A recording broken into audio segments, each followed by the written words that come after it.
Thanks for staying with us here on TVC Breakfast. It's now time for us to look at what the papers are reporting this morning. First, the Nation newspaper with a banner headline: Buhari didn't name successor to save life, keep APC intact. Ex-president's biography reveals why he didn't overrule Osinbajo. Next is this: Nigeria emergency rule. President has powers to remove elected officials. Supreme Court affirms presidential authority over states. Next is the Guardian newspaper. Supreme Court verdict on emergency rule unsettles polity, power structure. Next is the Platform Times. President can suspend governors, impose emergency rule. Supreme Court ruling there. Emergency powers valid where governance collapses. Court affirms suspension of governor. Lawmakers. Next is the Punch newspaper.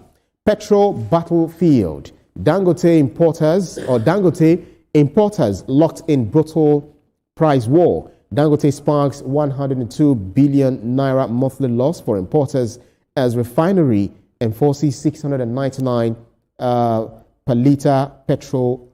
Marketers fume. Depots review prices. Interesting stuff. Now, the Blueprint newspaper. Federal government records 30 trillion naira 2025 revenue shortfalls to roll over 70% capital project. Senate sets 35 trillion naira target for FRS in 2026. Nigerian News Direct. Inflation drops to 14.45% in November as food inflation falls to 11.08%. Analysts credit strong harvest, stable naira. Next is the Leadership newspaper. We've mobilized all military assets to crush security threats. Tinubu, and also on the ear of the newspaper, which still on the Leadership newspaper, which some people might not love to hear, that police is to resume enforcement of tinted glass permit January the 2nd. Next is the Sporting Live, which is the last but not least. Morocco 2025. Eagles battle Pharaohs in Cairo. Kickoff at 8 p.m. Egypt time, 7 p.m. Nigeria time. We look forward to seeing that. This is where Ria gets our prediction. Yeah. All right, then I'll be doing this with my colleagues, Olamide, Ria, and indeed our analyst, in-house analyst, Biodun Shomi. Olamide, let me start off with you. We see former President Muhammad Buhari, who, in his honor, a book was launched yesterday. And then we had, this conversation there, there's the speeches that were made there. The president also made his own speech. But one thing that actually stood out is the fact that during the APC primaries in 2022, it was said that former President Muhammad Buhari didn't name successor in order to save life, keep APC intact. And then we had Ahmad Lawan, former Senate president at the time, he was being touted as Buhari's successor, and another point saying, no, it wasn't Ahmed Lawan, all in all. So what did you make of, or what do you actually make of this?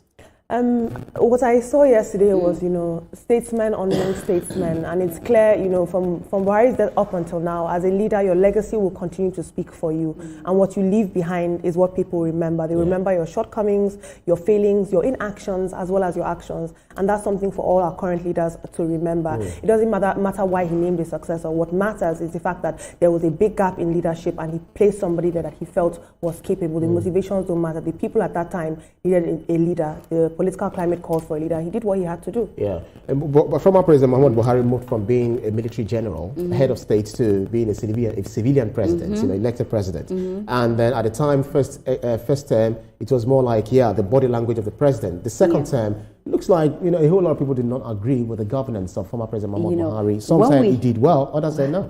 When we talk about him, he's one president that has been criticized a whole lot. A lot of things have been said.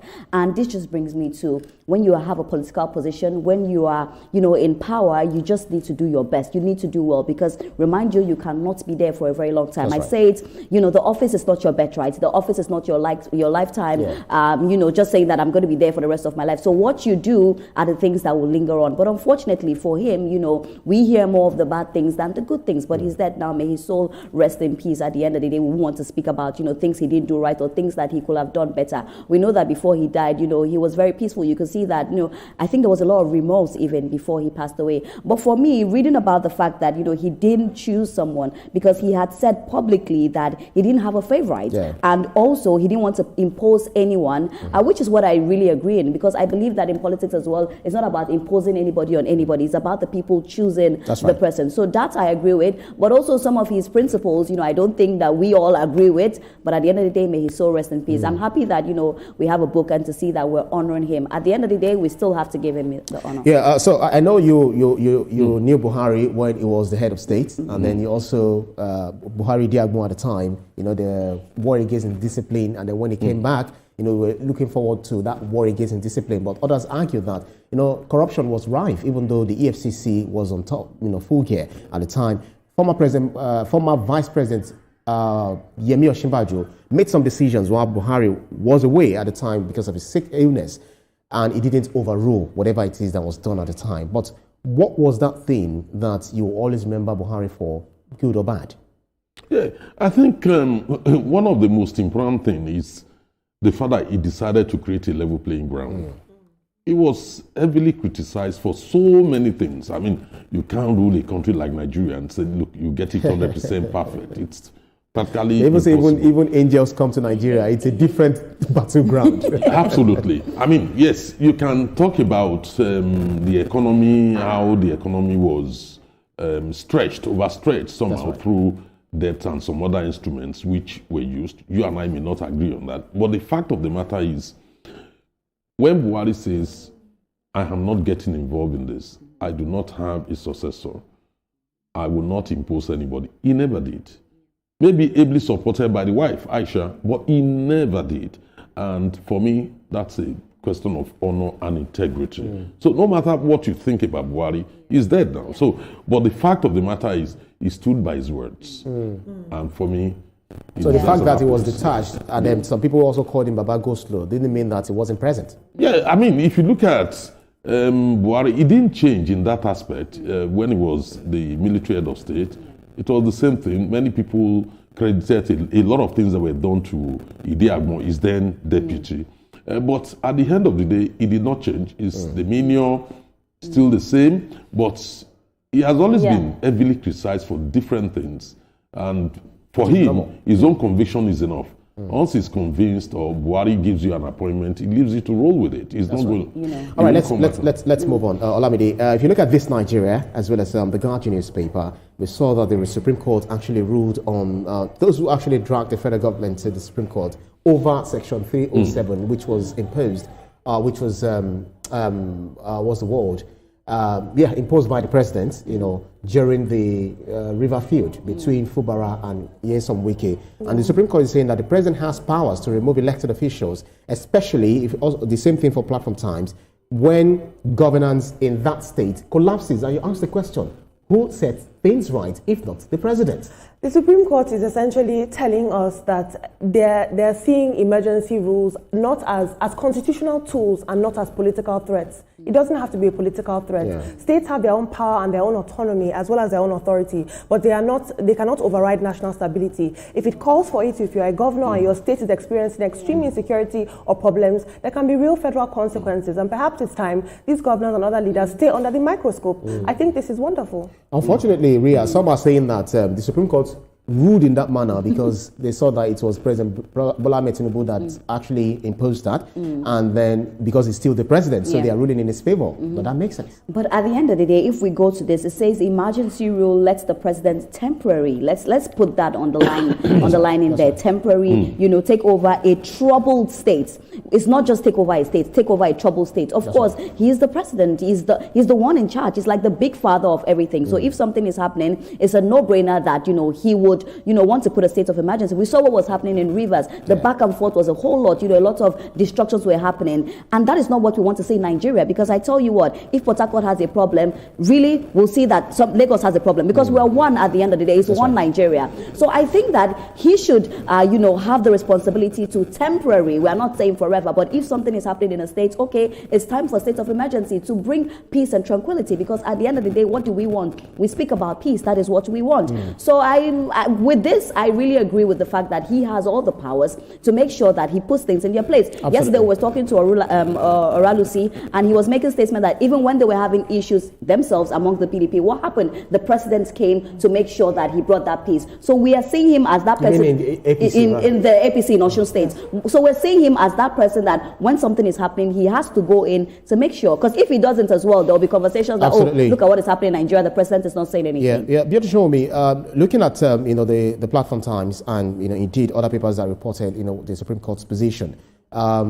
Indeed, there was stability restored to Rivers State, and then we see that even Buhari himself has now emigrated to the APC.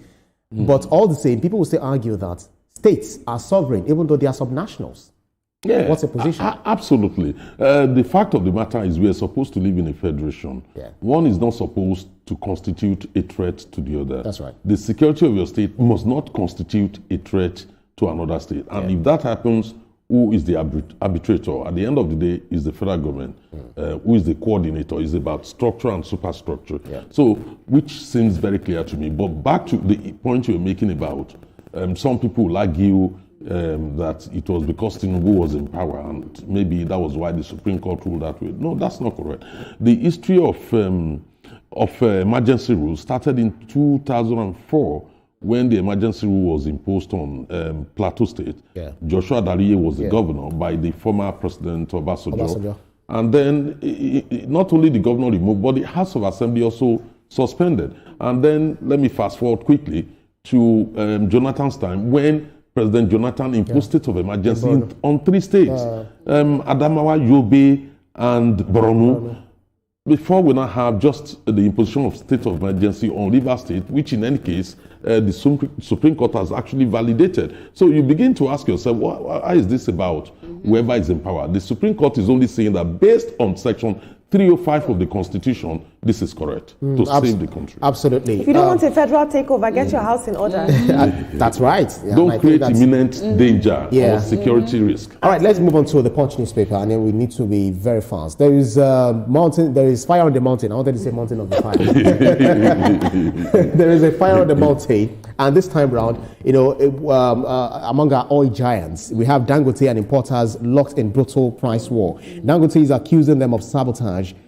Because it's saying that Nigeria, the NMDPRA, of sabotaging local refining by issuing license for over 7 billion liters of imported petrol for the first quarter of 2026. And you know what he said? We'll meet in the market. Dangote has been alleging for a while that regulators are working against local refining, and essentially they're stunting Nigeria's growth. What is interesting is, while his intentions seem altruistic and for the betterment of Nigeria, and you can argue that, on the other hand, he is a monopolist. And we're not going to deny that. And he's a businessman with a business mind. This is one of his assets. What I see here is a fight for Nigeria's oil future. I don't see a hero or a villain. I see a fight for the future of Nigerian oil. Well, that remains to be seen. But then the NMDPRA will lose over 102.48 billion naira monthly. While Dangote, I think, has lost 60 billion. So for me, when we talk about petrol prices and all of this, you know where I always stand? I'm sure you all know by now.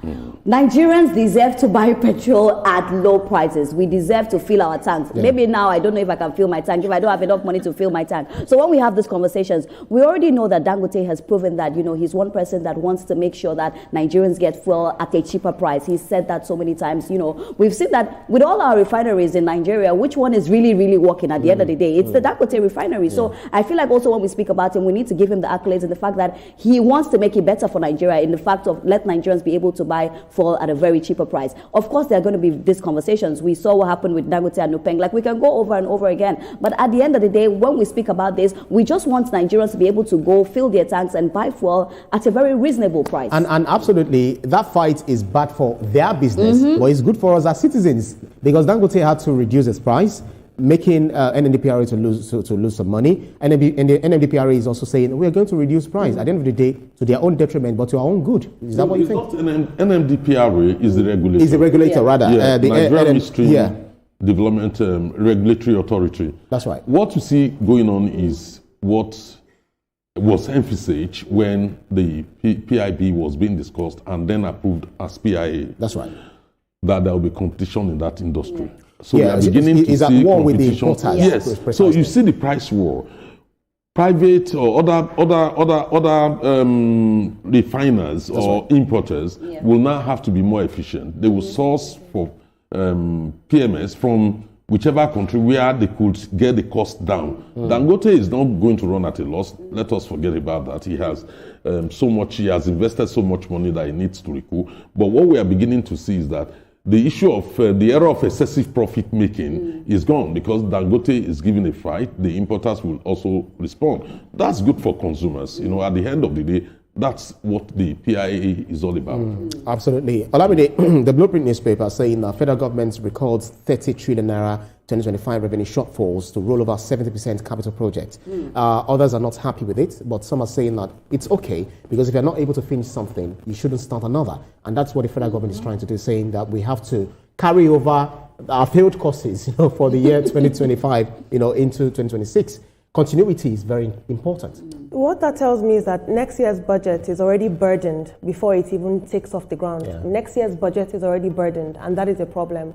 And the government, unfortunately, finds itself in a very precarious position because if you're stalling capital projects and you're rolling them over into the next year, it means that people will take longer to see the economic impact in their micro everyday activities. Even contractors might They will suffer. struggle. And right now, more than data and inflation rates, the people want to see real life doings, for lack of a better term, of this government. And so if you're rolling over capital projects, roads, electricity, hospital, schools, all the things that are your evidence to your people that you're working are going to be stalled. And that is a problem. And that's the position we find ourselves in. Big capacity and big budgets don't guarantee big revenue or big earnings. Right. And we need to remember that. And Ria, speaking of inflation, Nigerian News Direct says inflation drops to 14.45% in November as food inflation falls to 11.08%. Analysts credit strong harvest, stable naira. There is one crazy man in the corner. This insecurity, is mitigating against the impact of all of these and the price of food still. In Ibrahim, I think that's just our problem. If we're able to crop out insecurity, I tell you, we will continue remaining the giants of Africa that we are. Now, remember when we're talking about inflation, and I was saying that I'm Oliver Twist, I'm asking for more, and it's still going to drop. I love the fact that Christmas is coming and people will be able to go out and shop. Probably the prices are not as Unfortunately, low. whether the economy is good or bad, people intentionally inflate I was the just prices about of to go to things that, during and I say that we keep Christmas saying the government, but at the end of the day, as human beings, there are things we should do for one another. I often hear the times that, it's Christmas, the prices of bag of rice will be very expensive, and people are initially making it high so that people cannot buy. But most importantly for me, I always speak for Nigerians. I always speak for the Nigerians that are, just trying to put their acts together. It's Christmas time. I'm hoping they'll be able to buy things, feed their family. I'm hoping you yourself will be able to go to the market to buy things, for us to eat to Christmas. If the prices are low, is it my business to celebrate Christmas? It is you that will celebrate Christmas for me. If the prices are low, are you shaking your responsibility? If the prices are low, it's good for Nigeria. So I'm just about, just having Nigerians having ease. And I'm still asking for more as the Oliver Twist that I am. Yeah. Let's race on. So talking about the spillover, the carryover project, as well as inflation. Some economists argue that that inflation, it's manufacturing of figures, bamboozling us with figures because of the rebasing year that they moved back to. So, and then at the time they rebased to, I think, 2024, it was high. So now it's seemingly kind of low, but it is not, in tandem with the reality, because if you look at cost of living is still high, rent, etc. is still a bit high. Yeah, but well, you would have to look at the other side. The fact of the matter is, yes, at a point, food inflation was, about 40% or 41 at a point. In fact, almost as high as 40. Yes, and then you have the index inflation at about 31, 33%. Now, after the rebasing, this came down. We all know that. But since then, something remarkable happened, irrespective of what those some economists think. If you look at the figures you just gave us, inflation is now 14.5%. Food inflation is 11.5%. Nobody would dispute that. The fact that the prices of food are coming down. But why is egg? Egg remains where it is, even though price of corn has fallen. But the price of egg in the market is still relatively high. It will take some time. Don't forget that's the action of people.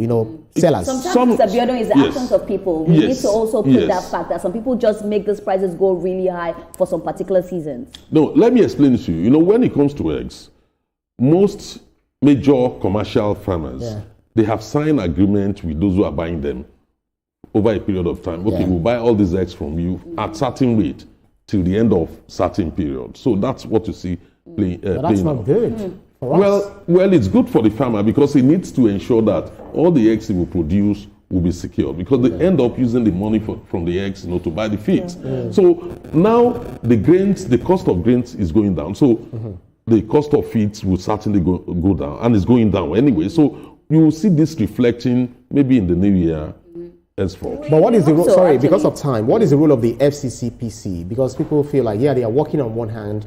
On the other hand, if you look at price of things, daily bread, they are not really getting into that piece. I mean, into that problem for us to solve it, because people deliberately leave their prices, relatively high. Oh, it's not as easy as that. I mean, the FCCPC, I know they're doing a good job, but they have a lot on their hands currently. When you look at the prices are down, if you look at the food sector, if you understand the agricultural sector, you know there's a cartel. That's right. Whether it comes to archery, there's a cartel that will determine the price of a day old, whether it's 500 naira or is 1,800 naira towards maybe 2 months towards Christmas, or selling a day old turkey for 8,000, 8,500. Yeah. It's a cartel doing that, and until that cartel it's dealt with, we will not be able to. For me, what I believe in, like I said, we keep blaming the federal government, but at the end of the day, when power is in our hands, we do not do great things as well, because we see that some of these people really bring those prices high.